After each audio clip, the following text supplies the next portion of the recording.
Good morning, નમસ્તે વિદ્યાર્થી મિત્રો, કેમ છો દરેક? મજામાં? આગળના લેક્ચરની અંદર આપણે 3 રચના છે એ શીખ્યા. પ્રકરણ 11 રચનાઓ, જેની અંદર આપણે કોઈ પણ ખૂણો આપેલો હોય તો એને દ્વિભાજક કેવી રીતે રચવું એની વાત કરી. કોઈ પણ માપનો રેખાખંડ હોય તો એનો લંબ દ્વિભાજક કેવી રીતે રચવો એ પણ આપણે શીખ્યા. ત્યારબાદ 60° ખૂણો છે એ કેવી રીતે રચના કરવી એની પણ આપણે રચના શીખ્યા. તો આજે આપણે 60° સિવાયના જુદા જુદા માપના ખૂણાઓ છે એની રચનાઓ છે આપણે ફક્ત પરિકર અને સ્કેલના ઉપયોગથી કેવી રીતે કરવી એની વાત આપણે કરીશું.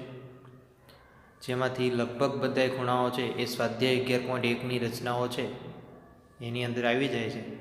એટલે આપણે જુદા જુદા માપના ખૂણાઓ લેતા જઈશું, જેથી તમને વારાફરતી કયો ખૂણો માપનો છે એ તમને કેવી રીતે રચના એની દોરવી તો એ તમને ખ્યાલ આવે. આપણે શરૂઆત 60°થી કરીએ એટલે એક વખત રિવિઝન પણ થઈ જાય.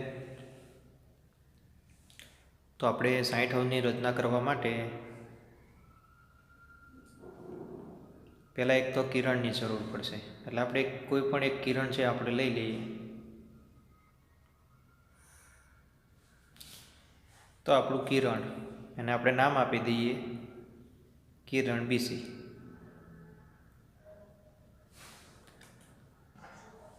તો આપણે ફક્ત હવે પરિકરના ઉપયોગથી 60°ની રચના કરવી છે. તો આપણે બે છેડા વચ્ચેનું અંતર, જેને આપણે ત્રિજ્યા કહીએ, કોઈ પણ માપની અનુકૂળ ત્રિજ્યા લઈ બીને કેન્દ્ર લેવાનું છે. અને આ રીતે આપણે બીને કેન્દ્ર લઈ એક અર્ધવર્તુળ ચાપ છે એની રચના કરીશું. ત્રિજ્યા આપણે બદલવાની નથી, પરંતુ જ્યાં કિરણને છેદે છે એને આપણે ફરી વખત કેન્દ્ર લઈ અને ચાપ દોરીશું. તો આ રીતે આપણને એક છેદબિંદુ મળશે બે ચાપનું. તો એમાંથી પસાર થતું આપણે કિરણની રચના કરીએ. તો આને આપણે કિરણ બી એ સમજી લઈએ. તો આનું માપ કેટલું છે આપણે હવે ચેક કરી જોઈએ.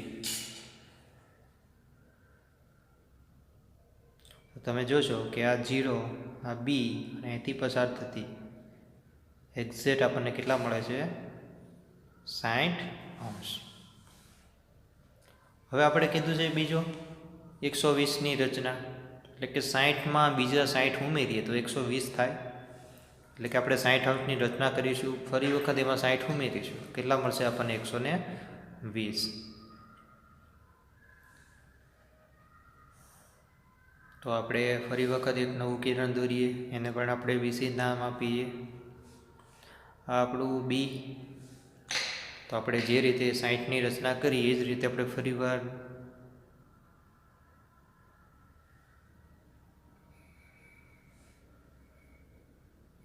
ખાસ ધ્યાન રાખવાનું કે અહીંયા ક્યાંય પણ કોઈ પણ પ્રકારની ભૂલ થવી જોઈએ નહીં. ચલો, આ પહેલું મળ્યું 60. હવે જો આપણે 60ને કેન્દ્ર ગણી લઈએ અને ચાપ દોરીએ તો આ 60 અને બીજા 60 તો કેટલા થવાના? 120. તો આપણે અહીંથી પસાર થતું કિરણ છે એ દોરીએ અને આને આપણે નામ આપીએ કિરણ બી. ચેક કરીએ.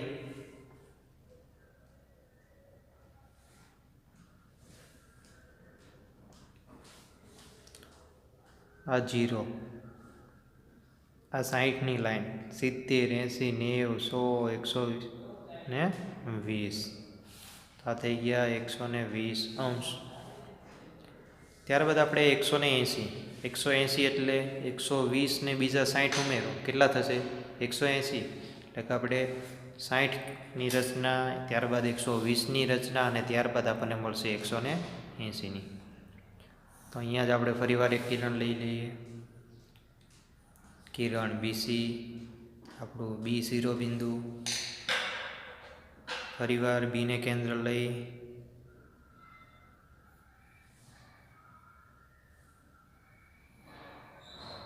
અર્ધવર્તુળની રચના કરી. જ્યાં છેદે ત્યાંથી તેટલી જ ત્રિજ્યા રાખી પહેલું ચાપ દોરી એટલે આપણને અહીંથી 60નું કિરણ મળે. 60માંથી આપણે ફરી વખત કરીએ તો આપણને મળશે 120°. અને આપણે 120°ની અંદર ફરી વખત 60°, એટલે આપણને મળશે 180. તો બી અને આ છેદ બિંદુમાંથી પસાર થતી આપણે કિરણ છે એ દોરી દઈએ.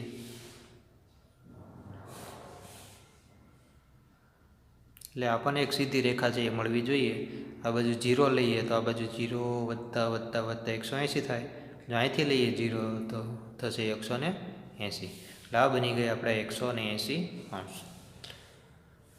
તો 60ની રચના, 120ની અને 180ની રચના કેવી રીતે કરવી એ તમને ખ્યાલ આવી ગયો. હવે આપણે 60ના અડધા 30 કેવી રીતે કરવા, 120ના અડધા તો 60 એ આપણને ખ્યાલ જ છે. પછી 30ના અડધા 15 કેવી રીતે મેળવવા, 180 તો એના અડધા 90° કેવી રીતે મેળવવા, 90ના અડધા 45° કેવી રીતે મેળવવા, અને એના અડધા એટલે કે 22.1/2 કેવી રીતે મેળવવા એની રચના આપણે શીખીએ. હવે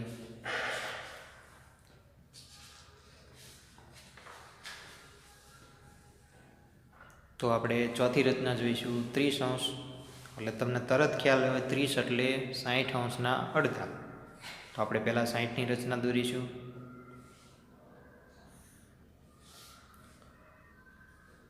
ચલો, કિરણ બીસી,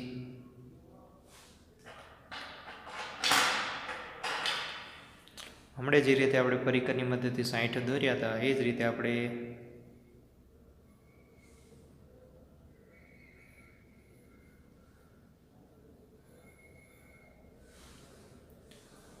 છેદ બિંદુ જ્યાં છેદે,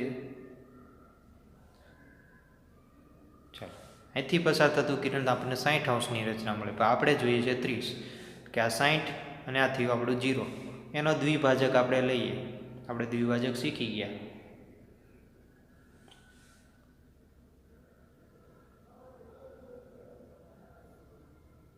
તો બંનેના કેન્દ્ર લઈને આપણે છેદ બિંદુ દોરીએ તો આપણને અહીંયા છેદ છે એ મળે. બંનેના કેન્દ્રમાંથી પસાર થતું હોય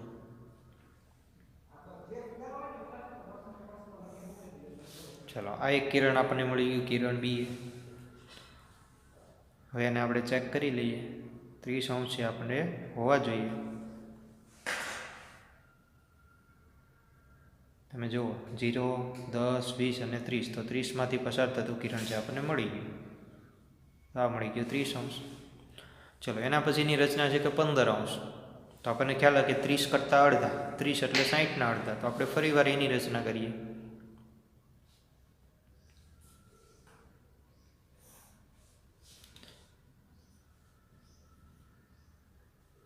કિરણ બીસી,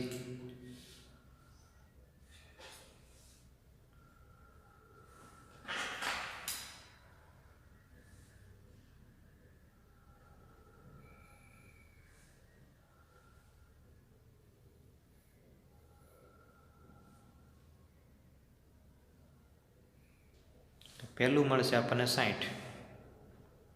તો આપણે એનો દ્વિભાજક રચીએ.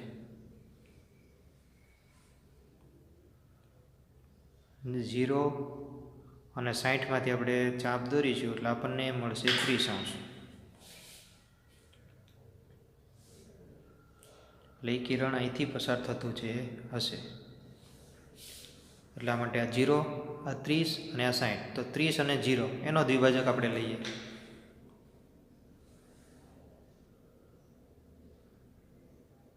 તો 30માંથી ચાપ દોર્યું. આપણે 0ને કેન્દ્ર લઈ ચાપ દોરીએ. તો ભૂલ નથી કરવાની, આપણે આ કિરણ નહીં પણ આ છેદ બિંદુ લેવાના છે. એટલે ઘણી વખત ભૂલથી જો તમે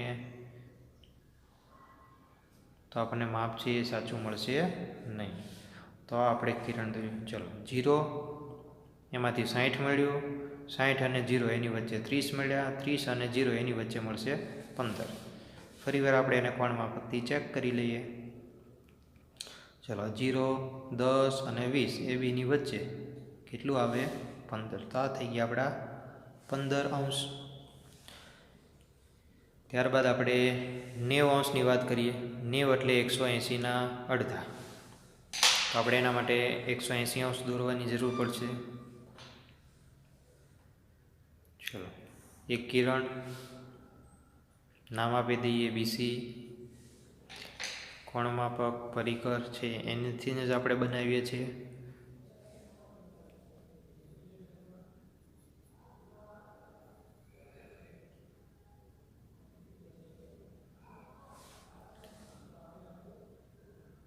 જીરોમાંથી પહેલું મળે 60, 60માંથી બીજું મળે 120 અને 120માંથી મળશે આપણને 180. હવે 90નો ખૂણો આપણે બે રીતે જ કરી શકીએ કે 0 અને 180 એનો દ્વિભાજક લઈએ અથવા 60 અને 120 એનો પણ દ્વિભાજક લઈને બનાવી શકીએ. તો હું અહીંયા 60 ઉપર લઈશ, ત્યાંથી એક ચાપ દોરું, 120 ત્યાંથી ચાપ દોરું અને આ બેના છેદ બિંદુ છે એમાંથી પસાર થતું હું બનાવું. આ પણ મને મળે 90°. આપણે એને પણ ચેક કરી લઈએ. ચલો 0, 10, 20, 30, 40, 50, 60, 70, 80 અને 90. તો આ થઈ ગયું આપણું 90°. એટલે કે દરેક રચનામાં તમારે કોનો દ્વિભાજક છે એ સંખ્યા હોઈ શકે એ ધ્યાનમાં લેવાનું. ત્યારબાદ આપણે જોઈએ 45°, 22.1/2 અને 150. 45 એટલે તરત ખ્યાલ આવે કે 90ના અડધા, 90 એટલે 180ના અડધા અથવા તો 60 અને 120ની વચ્ચે. તો 45 માટેની રચના આપણે શીખીએ. આપણે એક કિરણ, એને નામ આપીએ BC.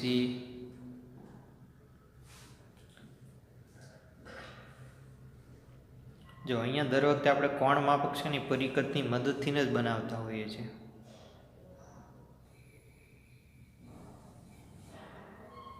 જે પહેલું આપણે અર્ધવર્તુળ ચાપ દોરીએ છીએ ને એ આપણું કોણ માપક તૈયાર થાય છે. કેવી રીતે? તો આપણું 0 કહેવાય. આ પહેલો ચાપ છે આપણું 60 થયો,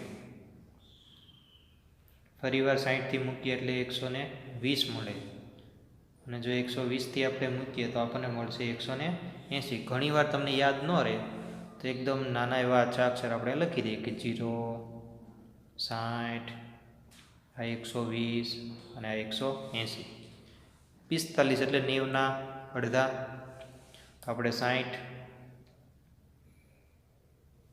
અને 120 બંનેમાંથી છેદતા ચાપ દોરીએ એટલે આપણને મળે 90.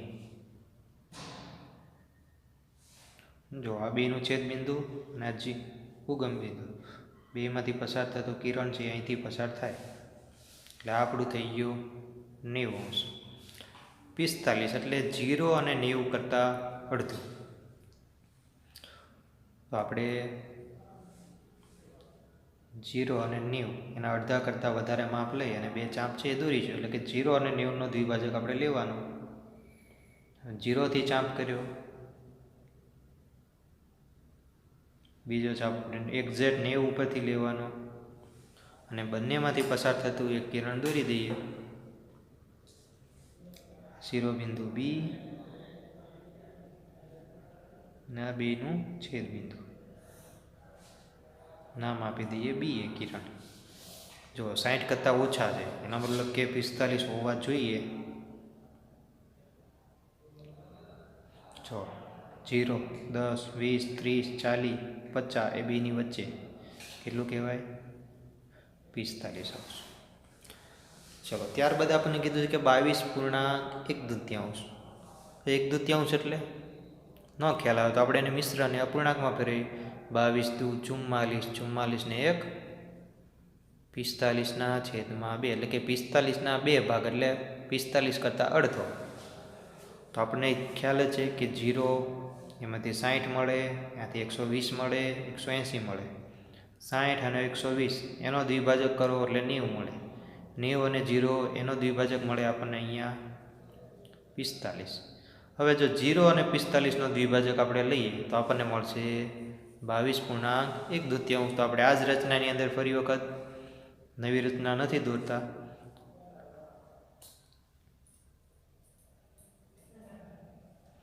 તો આપણું 45°, ત્યાંથી એક ચાપ,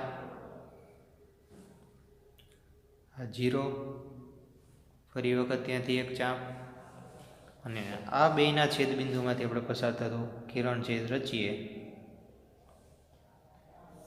તો જે આ કિરણ આપણને મળે એ મળશે આપણને 22.1/2, એટલે કે 22.5. તમે જુઓ આ 0, 10, 20, 20 પછી 1, 21, 22 અને એની થોડીક આગળ એટલે કે 22.5. ત્યારબાદ આપણે 150ની વાત છે. 150ની રચના કેવી રીતે કરવી? પહેલું કિરણ આપણું બીસી. વિચારો 150 કોની વચ્ચે આવે? તો 60 કરતાં મોટું છે, 120 કરતાં મોટું છે અને 180 કરતાં નાનું છે, એટલે કે 120 અને 180ની વચ્ચે આવશે. ચલો 150માંથી 120 બાદ કરો, કેટલા આવે? 30. અને 180માંથી 150 બાદ કરો તો પણ કેટલા આવે? 30. 30 ને 30 કેટલા થાય? 60. એટલે કે 120ની 30 ઉમેરો અને 180માંથી 30 બાદ કરો એટલે 150 એ મળે. એટલે 120 અને 180ની વચ્ચે કોણ હોવાના? 150. આપણે કોણ માપકમાં જોઈએ 120, 10, 20 અને 30, 150. 180માંથી બાદ કરો, 10, 20 અને 30 બાદ કરો, 150. એટલે કે 120 અને 80નો દ્વિભાજક આપણે લઈશું. તો પહેલાં આપણે 180ની રચના કરવાની. બીને કેન્દ્ર લઈ તો આપણે અર્ધવર્તુળ દોર્યું. તો આપણે સૌપ્રથમ 60 કરીશું. 60, 120 અને આ આપણું મળશે 180. આપણે લખી લઈએ નંબર એટલે ભૂલી ના જઈએ. 0, 60, 120 અને 180. પરીક્ષામાં તમારે લખવાના નથી, આ તો તમને યાદ રહે એટલા માટે. તો આપણું 120 અને આ આપણું 180 બંનેના છેદ બિંદુ છે, ત્યાંથી આપણે ચાપ દોરીએ અને જ્યાં છેદે એમાંથી પસાર થતું કિરણ છે આપણે રચીએ. તો આપણું કિરણ મળ્યું બી એ, જેનું માપ 150 છે આપણે હોવું જોઈએ. આપણે ચેક કરીએ ફરી વખત.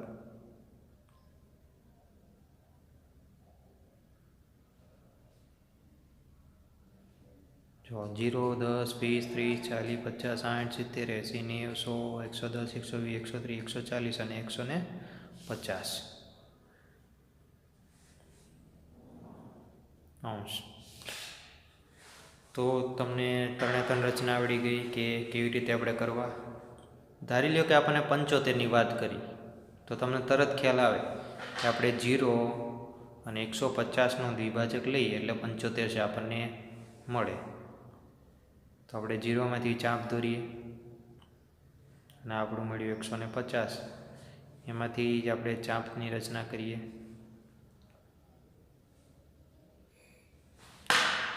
તો આ બંનેમાંથી પસાર થતું છે, જો આપણે કિરણની રચના કરીએ તો કેટલું થવું જોઈએ? 150ના અડધા 75.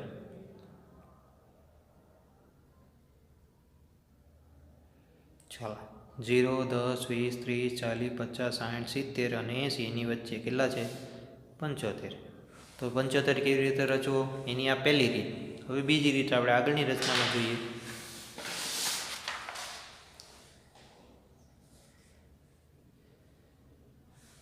પંચોતેર એટલે તમે જુઓ કોણ માપકમાં 60 ને 60, 120 બરાબર. બંનેની વચ્ચે આવે 90. 90 અને 60ની વચ્ચે જુઓ, જો 90માંથી 15 બાદ કરો એટલે 75, 60માં 15 ઉમેરો એટલે 75. એટલે કે 90 અને 60ની આપણે દ્વિભાજક લઈએ તો પણ 75 મળે. એ આપણી બીજી રીત. આપણે એ રીતે શીખીએ. પહેલી રીત આપણે આગળ શીખ્યા. આપણું બી સી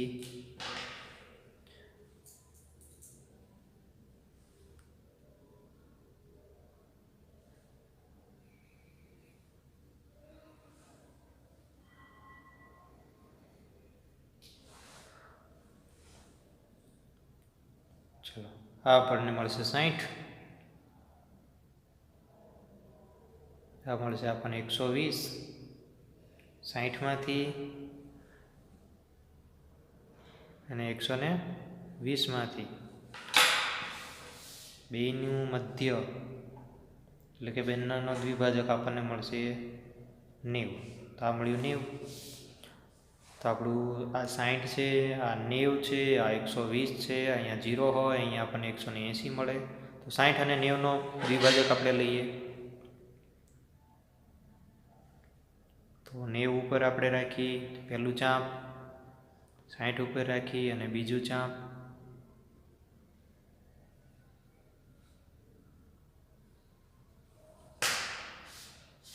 તો બંનેનું છેદ બિંદુ એમાંથી આપણે પસાર થતું કિરણ બીએ દોરીએ.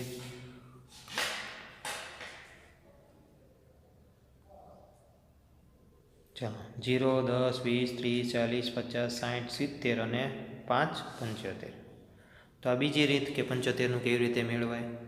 પહેલું 150ના અડધા, 150 એટલે 120 અને 180ની વચ્ચે 150 મળે અને એના દ્વિભાજક લઈએ તો 75. બીજી રીત 60 અને 120 એનો દ્વિભાજક 90, 90 અને 60 એનો દ્વિભાજક 75. પરંતુ જો આપણે 90 અને 120નો દ્વિભાજક લઈએ તો વિચારો કે 90 અને 120 બે વચ્ચેનો તફાવત કેટલો છે 30. એટલે કે 90 30ના અડધા 15 આમાં ઉમેરો અને આમાંથી 15 બાદ કરો, કેટલા મળ્યા 105. જો આપણે 90 અને 120નો વચ્ચેનો દ્વિભાજક લઈએ તો આપણને કેટલા મળે 105. તો એ રચના તમે કરીશું. ત્યારબાદ આપણે લઈએ 135. તો આપણે ફરીવાર 135ની દોરવા માટે કિરણ બીસી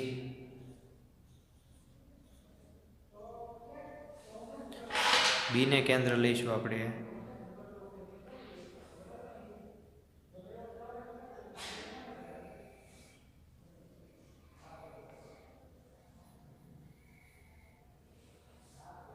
તો આપણે પહેલું કરીએ એટલે આપણને મળ્યા 60. બીજી વાર લઈએ તો આપણને 120 અને ત્રીજી વાર આપણને મળ્યા 180. ચલો 135 ક્યાં આવે પહેલાં નક્કી કરી લઈએ આપણે. તો જુઓ 60 એમાં 60 ઉમેરો એટલે 120, એમાં 60 ઉમેરો એટલે 180. તો 120 અને 180ની વચ્ચે 150, 150 અને 120 એની વચ્ચે 15 બાદ કરો 150માંથી એટલે 135 અને 120માં 15 ઉમેરો એટલે 135. એટલે 120 અને 150નો આપણે શું લેવો પડશે વિભાજક. તો પહેલાં આપણે 150 મેળવવા માટે 120 અને 180 એનો દ્વિભાજક રચીએ.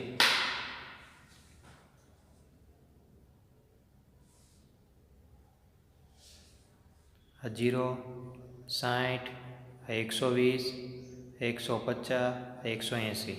150 અને 120 બેનો તફાવત કેટલો થાય 30. એટલે કે આના અડધા આમાં ઉમેરી દઈએ અને આમાં બાદ કરીએ એટલે મળશે આપણને 135. એટલે આપણે આનો દ્વિભાજક રચીશું.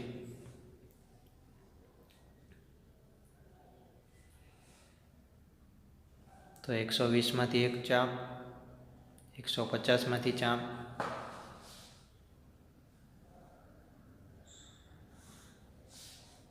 ને આ કિરણ આપણું બીએ આપણે ફરીવાર ચેક કરીએ.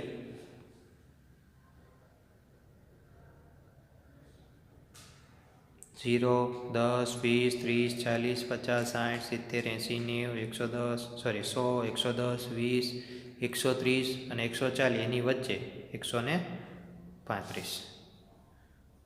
તો તમને ખ્યાલ આવી ગયો કે કેવી રીતે આપણે 135 છે એ લાવ્યા. તો આ રીતે તમને કોઈ પણ માપના ખૂણા છે એ દોરવાના કીધા હોય તો તમારે આ રીતે છે કોની વચ્ચેનો ખૂણો છે અને કોનો દ્વિભાજક કરવાથી મળશે એ તમારે ખ્યાલ છે એ તમને હોય તો તમે દોરી શકશો. તમારે હોમવર્કની અંદર સ્વાધ્યાય 11.1 છે એના પ્રથમ 4 પ્રશ્નો છે જેની અંદર આપણે દોરી દરેક રચનાઓ છે એની અંદર આવી ગયેલ છે. એ તમારે એ રચના દોરવાની છે. ત્યારબાદ આપણે એનો 5મો પ્રશ્ન છે એ એક જોઈ લઈએ.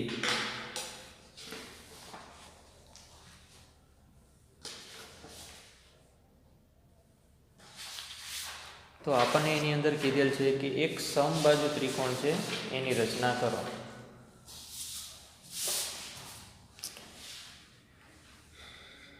દાખલા નંબર 5.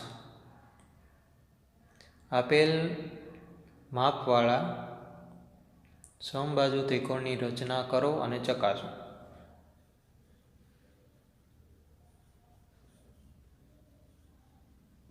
ચલો, સમબાજુ ત્રિકોણ કીધું. આપેલું માપ ધારી લ્યો કે આપણને કોઈ એક રેખાખંડ આપ્યો છે.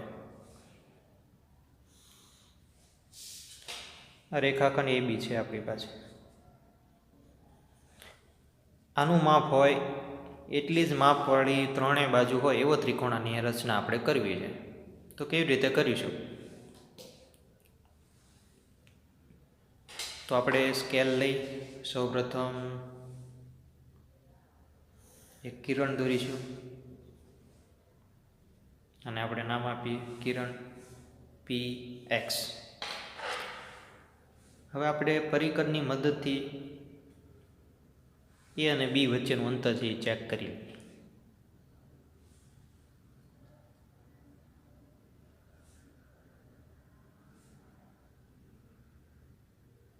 ચલો,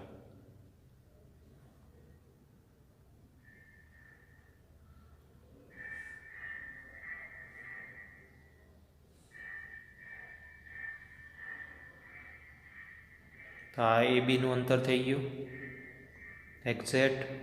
તો આપણે P ને કેન્દ્ર લઈ અને પહેલું ચાપ દોરીશું એટલે AB ના માપ જેટલું જ માપ આપણને અહીં મળશે અને આપણે PQ નામ આપી દઈએ. હવે P ને કેન્દ્ર લઈ આપણે માપ બદલવાનું નથી અને એક ચાપ દોરીશું. Q ને કેન્દ્ર લઈ આપણે ફરી વખત ચાપ દોરીએ. બંનેનું છેદ બિંદુ છે ને આપણે R દર્શાવીએ.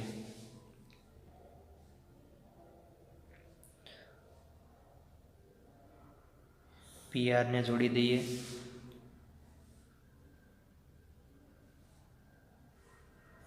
PQ ને જોડી દઈએ અને ત્રણેય બાજુના માપ છે આપણે ચેક કરીએ. ચલો, P થી Q, Q થી R, P થી Q અને A થી B. બધી જ બાજુના માપ કેવા છે? સરખા. તો કેવો ત્રિકોણ થયો? સમબાજુ